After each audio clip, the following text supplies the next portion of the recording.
Yeah, we finished up regular season yesterday with Georgia Tech, and we've earned the right to play an additional game, the SEC championship. And I'm, a personal big fan of this championship game and the environment that it creates for our players, the memories, the opportunity to play in venues such as this, and what a great opponent to go against, and Brian Kelly and the job he's done with his team. I'm very familiar with their program. Got a lot of respect for their players and the way they play. And it's a brand of football that's very physical. And both teams are, I'm sure, looking forward to a great event and a great game. Coach, your first question is going to come from Anthony Dasher of Georgia's UGAsports.com. Hey, Coach. How big of a deal is it to have experience in games like this, and what kind of impact can it have? Well, I think it's important to have any kind of experience. It's not about this game. It's big game experience. And when you play in the conference that we both play in, there's been no shortage of big games for either team. And when you look at it, them opening up and getting to play Florida State early in the year like they did, what a huge game that was, the Alabama game for them, the Florida game. You go through all these teams you play, and they're all big. So do I think experience matters? Yes. Big game experience matter? Yes. Do both these teams have it? Yes. Playing SEC championship game before, I don't know that experience is a big game is a big game.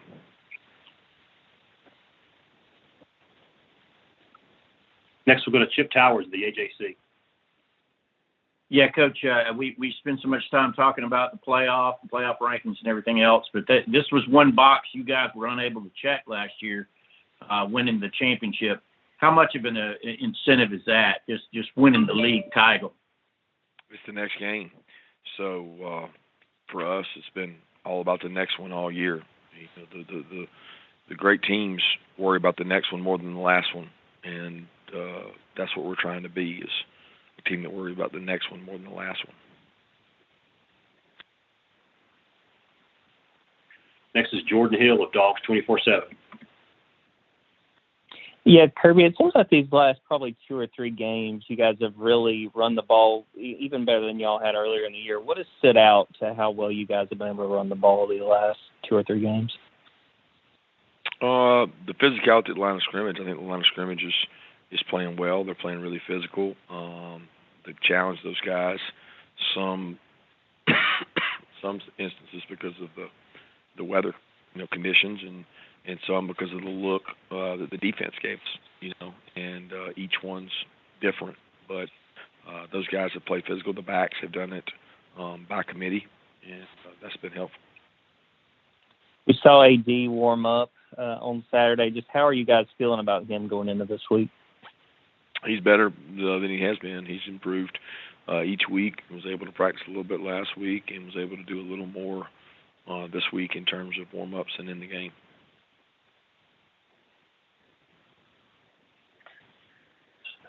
Next, we'll go to Charles Odom of the Associated Press. Hey, how do you handle the psychology of the playoff awaiting? And of course, there's a lot being written that you guys are probably in the 14 playoff regardless of what happens on Saturday. Do you address that with your team at all, and does that affect any decisions you make this week? No, we're worried about winning an SEC championship. That's the most important thing on our agenda, is to have an opportunity to do something that rarely gets done. I mean, it's tough to win an SEC championship. I've been part of this league for a long time, and I have almost as many national championships as I do SEC championships, and they're really hard to come by. So we're focused on LSU. And I'll just use my follow-up just to ask how you're feeling. We of course, hear you coughing. Oh, I'm feeling great. I just got a cough, but I feel great. I've been a little sick earlier in the week, but great. Next, we'll go to David Pascal, the Chattanooga Times Free Press. Hey, Kirby, I know it's kind of a unique week for the Muschamp family with Whit playing in the state championship game up here on Thursday. How hard is it to be able to watch your kids play with the hours you put in, and what do you think this experience has meant for Will this fall? I didn't hear the question. I heard what you said about Will, but what was the question? The fact that it's kind of a unique week for him that his son is playing for a state championship up here in Chattanooga on Thursday, and I was kind of curious how hard is it to watch your children play sometimes with all the hours you put in, and along those lines, what do you think this experience has meant for Will getting to see his son? Yeah, it's it's what you do this profession for, to have the relationships you have and be able to be a father, and I think he does a tremendous job of balancing that. It's not a new thing for him. He's been head coach of 2 SEC programs. Has been a part of a lot of really good programs, and he's been a father while doing it. I know that his getting to watch his sons play has been a very important part for him, and he's done a great job managing that. And I know hopefully he'll be able to watch him play this week. He's gone to see him play, I think, 3 or 4 times this year. And I know he's got the means to kind of get there and back pretty quick, but I mean, it's still, some of those games can be 3 hours away, 5 hours away by car. I know he gets there quicker than that, but does he come into those Saturday morning meetings blurry-eyed sometimes? Or, I mean, is that just the life of it? I mean, being, the late nights, I guess y'all probably do that with recruiting too, don't you? Yeah, I mean, we have coaches that go out during the season, so it's very commonplace for guys to do that. He's done it probably a little more just to be able to watch Whit play. Thank you. Next will be Liz Clark of the Washington Post. Coach, thank you for being available. At whatever point the football playoff is expanded to 12, I'm wondering if you have any thoughts about how that might affect, if at all, the stakes and the level of enthusiasm about the conference championships and all that is so special and such a privilege about it that you referenced at the outset. That's not a concern for me, for the SEC. I don't have a concern for that, because if you go back in history and look at the game has been extremely important to the universities that play in it. There's a certain level of respect that goes to the SEC champion, and you're playing for a championship of your conference. I think that's a big deal. If you look over the last 10 years, somebody would be playing for maybe a bye, somebody would be playing for maybe a home field, somebody might be playing to play themselves in to the 12-team field. So every year it could change with the expansion, but I don't worry about the relevance of the game with the state of football the way it is in the SEC. Got it. And in your ideal world, would the expanded playoff happen sooner rather than later, or do you have a point of view? No point of view. Okay, thank you.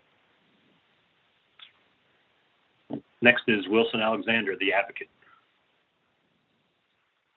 Hey, Kirby. Obviously, B.J. Ojolari's older brother Aziz played for y'all a few years ago. What kind of effect did he have on your program at that time, and just how would you describe him, the player he was and the personality that he has? He was a tremendous leader that all the players had a lot of respect for. He embodied toughness.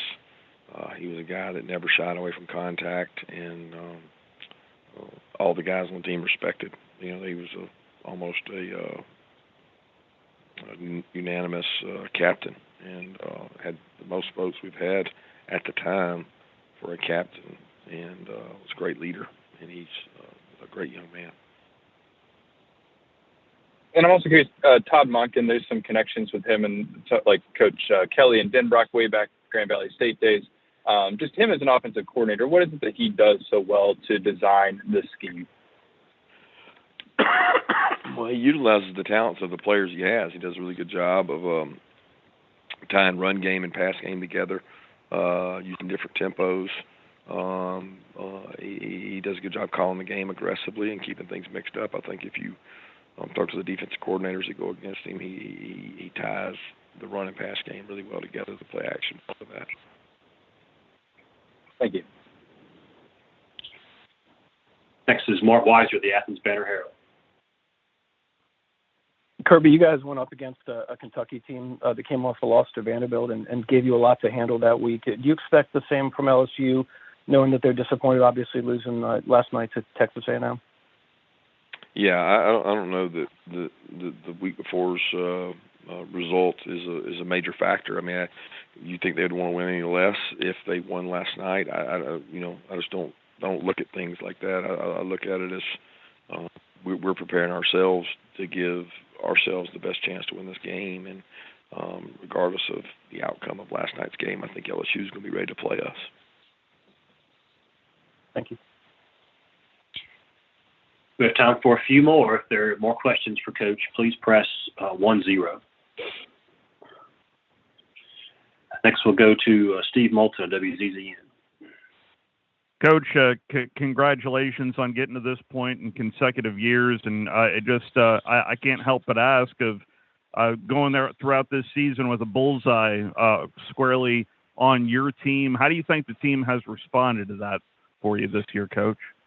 Well, the team's had a bullseye on everybody we played, so that's our goal, is to put a bullseye on the people we play and target them and attack them. And if I could, what is your early impressions of Jaden Daniels, the LSU quarterback, Coach? Extremely athletic, smooth, great release. He's quick and he's fast. There's a difference, and he's both. But it's still early on for us. We're trying to prepare for these guys and watch tape, but very impressive composure and demeanor. Thank you, Coach. Next, we'll go to Leah Van of The Advocate. Hi, Coach. What goes into rebuilding a defense which lost 5 first-round draft picks last year, and why do you think you've been able to be consistent this year? We had good leadership last year, and we've got good leadership this year. And if you have good leadership, then you've got an opportunity to grow and get better. And this group was not where it needed to be in the spring, and we had some long days in spring practice, but they filled in the holes nicely that we needed, and they've improved throughout the year. And they need to be at their best now when their best is needed. And we need to get better this week to be the team we need to be defensively. Who have been those leaders who have kind of led the charge, and how have they done so? Jamon Dumas has been a really good leader for us.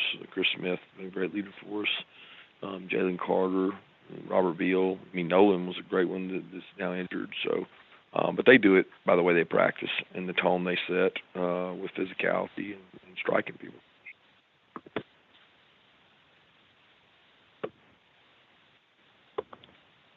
Next is Mike Griffith of AJC Dog Nation.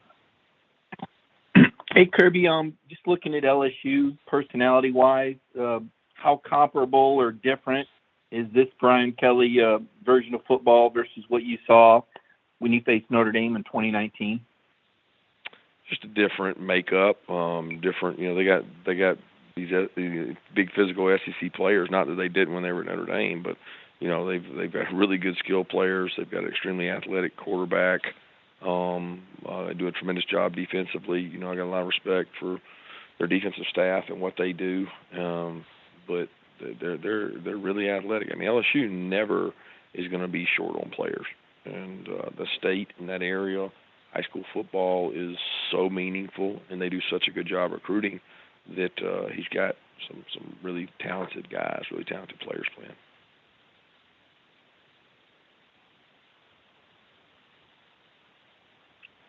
We'll go back to Chip Towers at the AJC. Really good players. What's your impression of Harold Perkins Jr., and did y'all have any recruiting interactions with him? No, he was from out in Texas, and we were aware of him and evaluated him. But he was probably one of the most talented linebackers coming out that season on tape, and he's proven that. He is extremely explosive, athletic, and they do a very good job of utilizing his skill set. Thank you. We'll go back to Anthony Dasher. Yeah, Coach, another question on Harold Perkins. How similar of a challenge will it be dealing with him, compared to the challenge last year facing Will Anderson? Yeah, they're different players right now in their career. They use them different ways. They got a little bit different defense than what Alabama used, but they're both explosively quick, powerful, and disruptive.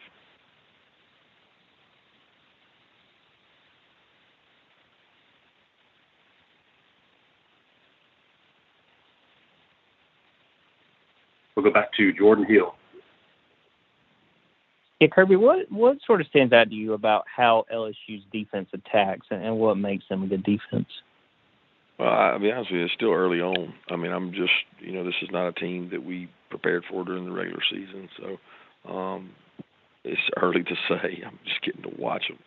I know a lot about their defensive coordinator. He's been in our league before, and he does a tremendous job. He went to the Chiefs for a while.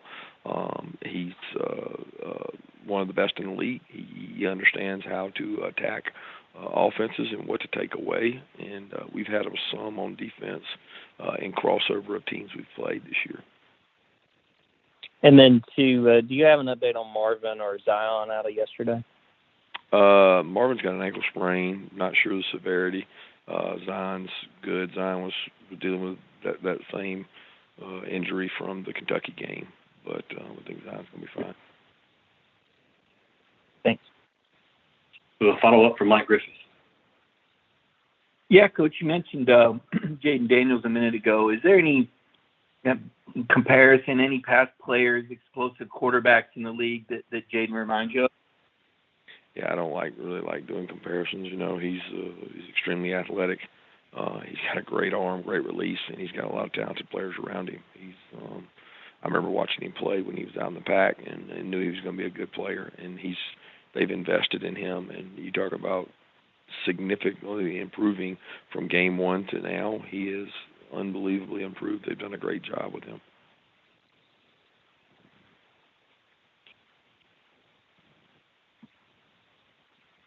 We have another from Mark Weiser. In terms of first-year in programs that have had success this year, do you think the transfer portal is the reason why? Obviously, there's a lot of quality coaches as well, but to be able to kind of change the trajectory of a program pretty fast?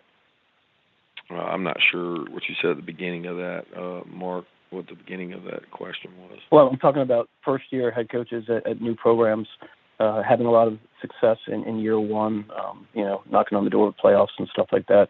Is that a product of how fast rosters can be flipped these days? I don't know what to attribute that to. I would usually start with what did they inherit, and who's their quarterback, because so much of the success is tied to that position as a whole, and being able to make good decisions, and their guy has done an elite job of doing that.